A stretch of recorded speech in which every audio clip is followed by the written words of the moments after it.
ఎలా ఉన్నారు? I missed you both అంది అమృత. ఏం మిస్ అయ్యావే? ఒక్క ఫోన్ కూడా చేయలేదు అంది నవ్య. అయినా దానికి అక్కడ భరద్వాజ్ ఉంటే ఇంక మనతో మాట్లాడటానికి టైం ఎక్కడుంటుంది అంది స్వప్న. ఛ ఆపవే, మళ్ళీ మొదలెట్టావా? అప్పుడు వర్షిత్ అన్నావు, ఇప్పుడు భరద్వాజ్ అంటున్నావు.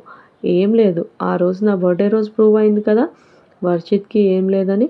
ఇది కూడా అంతే అంది అమృత అసహనంగా. ఓ ఓ ఆగు ఆగు, నేనంది మీ ఇద్దరు ఉంటే కొట్టుకోవడానికే టైం ఉండదు, ఇంకా మాకేం కాల్ చేస్తావులే అని అంది స్వప్న. ఓ అని నాలుగు ఖర్చుకుంది అమృత. బై ద వే, ఈ జాకెట్ నీ దగ్గర ఎందుకుందమ్మా అంది స్వప్న కన్ను కొట్టి. అబ్బా అని తల కొట్టుకుంటూ నువ్వు మారవు అంది అమృత.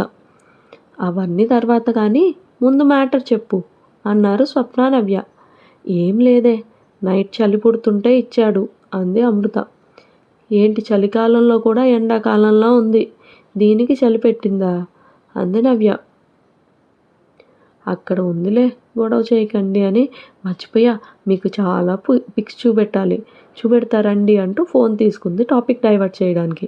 అలా ముగ్గురు కూర్చొని పిక్స్ చూస్తూ ఉన్నారు.